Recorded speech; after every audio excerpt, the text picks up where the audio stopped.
Clair Obscur Expedition 33 is a turn-based RPG recently released by Kepler Studios and developed by Sandfall Interactive, a small studio created in 2020 and made up of 33 people. Made in the image of games like Persona and Final Fantasy, it has led many people to christen it as the first Bonjour RPG, aka the first good thing France did since 2003. If I sound racist, that's because I am. You can find the full list of the members and their favorite games on the Sandfall Interactive website. Oh, look at that, a compatriot! Chrono Trigger! I didn't know we were this based over here. Favorite games: eating wood and chasing broomsticks. Morocco, Happiness Manager. Incredible. Scrolling through the list of the developers, I can't help but get the idea that this is a team with, how do you call it? Taste? Heavily leaning towards RPGs with a veritable avalanche of Soulsborns, and a healthy smattering of platformers for good measure, as well as good games like League of Legends. These influences shine through most of the game, with the combat menu being heavily reminiscent of that of Persona 5, and the parry or dodge mechanics straight out of a game like Sekiro, down to the ability to parry almost anything unless explicitly told otherwise. This is a strange combination of mechanics, not because real-time inputs are foreign to JRPGs, but because I'm struggling to think of a game where you can fully evade damage if your reflexes are good enough. The only ones that come to mind are Paper Mario and Undertale, but that's about it honestly. This focus toward real-time mechanics should appeal to anybody used to the action games of today, while still learning firmly into the box of turn-based RPGs. However, it may put off some classic JRPG fans,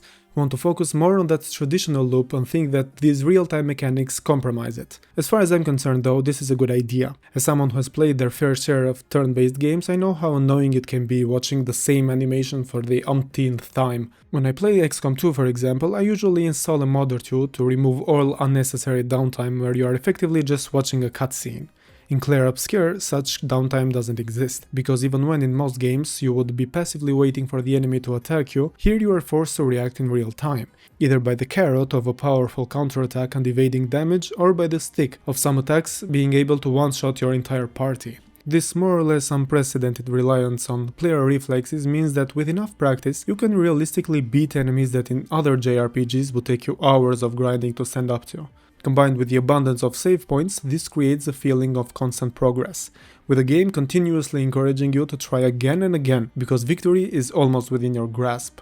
On the other hand, the concerns of classic JRPG fans seem to be warranted to some extent. There is good enemy variety, but most of them seem to have only a few combos, which makes most combat encounters feel much less threatening than they otherwise would be, shifting the balance of combat a bit too much toward the parry-riposte dynamics compared to what you'd usually expect of a game like this. An example are the mimes, which are optional fights found around the world. They only have 2 combos, with very little variety from fight to fight, meaning that if you spend more than 5 minutes taking on one of them, you pretty much have the dodge timings figured out for the subsequent fights. I still fight these wherever I find them because they are so fun, but for a secret optional fight I am a bit disappointed by the lack of challenge. And by the way, the same goes for most of the basic enemies in the game. With their low health and highly telegraphed attacks, it wasn't a rare occurrence for me to never even use any abilities or go through the entire fight by mindlessly spamming the first one that came to mind. This presents a significant problem when it comes to using certain characters. CL, for example, is a devastating, bursty character that with a bit of setup can cut major bosses in half in a single hit. The problem is that she needs a few turns of preparation to really get going, and in most fights her real abilities will just go unused, while characters like Lune and Gustav can be powered up much faster. Thankfully, the world isn't completely devoid of high-level enemies, and they aren't too far off the beaten path. This prevents the game from becoming too easy, but if you want to go straight through the story, the game is fine-tuned to allow for that as well. And if all fails, increasing the difficulty is always an option, though I would have liked an increase in enemy complexity instead of just a linear damage or health boost. Overall, I'd say that the addition of real-time mechanics are a positive move. It makes combat more engaging and gives any character of any level a fighting chance, while keeping it from becoming too trivial by having relatively high enemy damage and variety. Still, mechanics are half the picture. You can have the tightest combat in gaming history, but if you're not emotionally invested in what you're fighting for, then all you've got is a stylish button masher, which brings us into the story and the world building. The events of Clair Obscur take place in a Belle Epoque setting, a period starting from the late 1800s to the early 20th century, which Wikipedia describes as characterized by optimism, economic prosperity, regional peace, enlightenment, nationalism, colonialism, and conservatism. So pretty much a one-to-one copy of the game. A mysterious entity from across the sea known as the Paintress has subjected the island of Lumiere to a yearly event called the Gommage, where everyone at and above a certain age is killed. Every year for the past 67, an expedition of volunteers with 1 year left to live has set out from the island to the mainland where the Paintress resides to put an end to her reign. You take control of Gustav, a member of Expedition number 33, the latest group of volunteers ready to take the mantle and head into the unknown. After landing, the group is ambushed by a mysterious old man who says, no. Thinking he's the only one left, Gustav almost decides on the easy way out, until he is found by a surviving teammate, Lune. Together they forge on, searching for survivors and for answers, with the big 33 on the horizon marking their destination. An unmissable theme in Clair Obscur is that of collaboration. It permeates the game throughout. For example, to traverse harsh terrain you need the help of Eskie, a friendly mythologic creature who can do this, but at the same time is too lazy to carry a few people over a pond without some MacGuffins of his. To upgrade your weapons and tints, you need the help of someone different. Nightmares!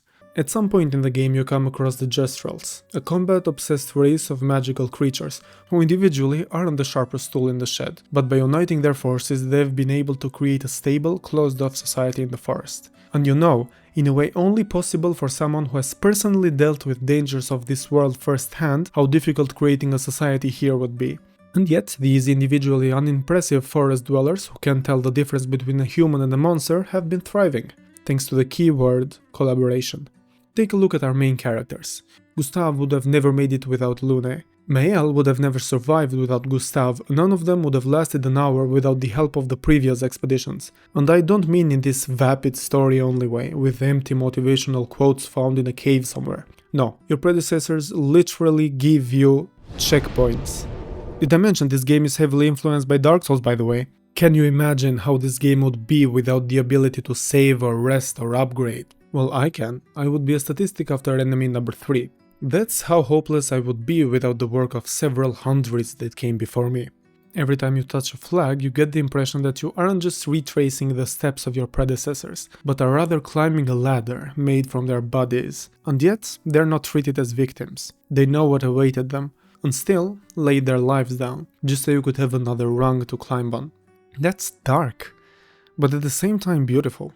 Speaking of darkness and light, Clair Obscur is a term derived by the Italian chiaroscuro, which refers to a specific painting, cinematography and photography technique that originated during the Renaissance, focusing on the profound contrast between light and dark to form a striking composition, sometimes used to highlight specific emotions or events, and other times divine creatures, or in this case, divine numbers. The title is appropriate for the game, both in a visual and in a story sense, due to its use of abnormally bright light sources clashing against both natural and man-made architecture, giving it one of the most visually attractive presentations in recent memory.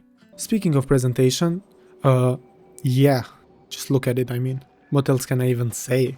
I know this term is overused nowadays, but Clair Obscur is part of that very short list of games where each frame really is a painting. All the references to spilling ink instead of spilling blood, painting death on your enemies, the Paintress, the gradient counter, your predecessors being completely charred as if they've been drained out of color, or how some NPCs are desperately searching for light. It all fits in really nicely with the visual design philosophy of the game, as well as some later story elements which I'm fighting my demons not to spoil for you.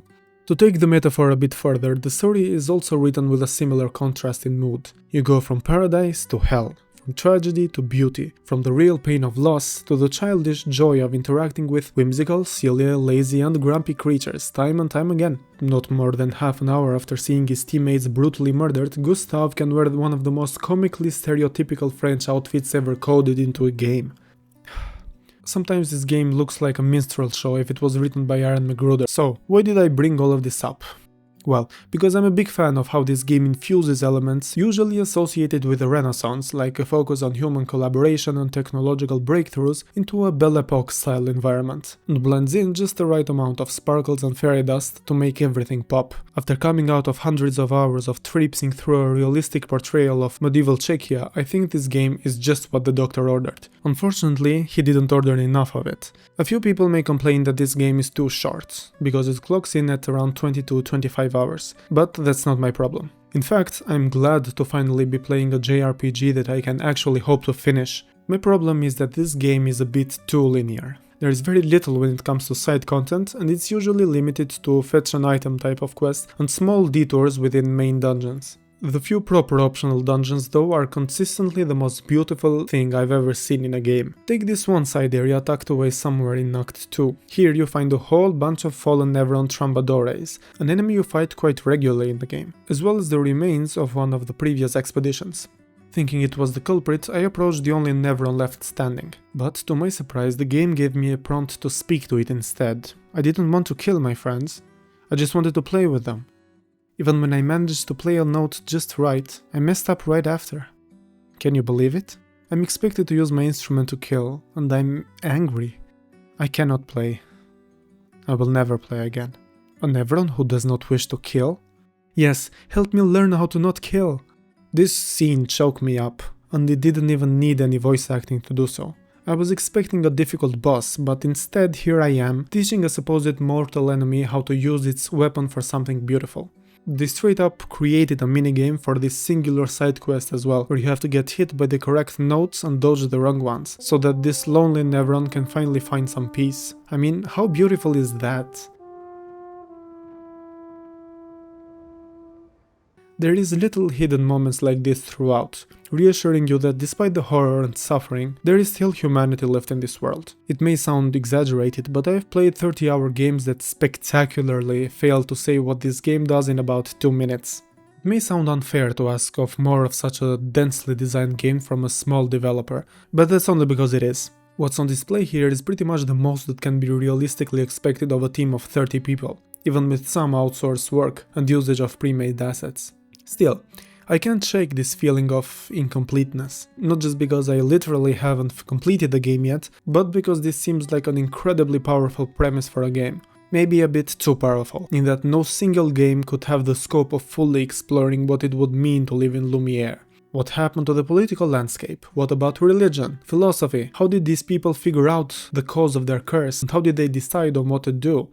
The producer has promised a whole franchise in the off chance that this game does well, which is never gonna happen. But the game as it is now only barely grazes these topics in the codices left behind by our comrades. It's only an introduction to something you can write whole sagas about, kinda like this video actually. Listen, I can talk about fancy words I just learned all day and how they fit together, but honestly, the best and only way you can experience Clair Obscur is to fucking experience it. Set aside some of the money you donate to your Todd Howard altar and buy it. The industry is desperately in need of games like this, and so are you. Thanks for watching, and good night.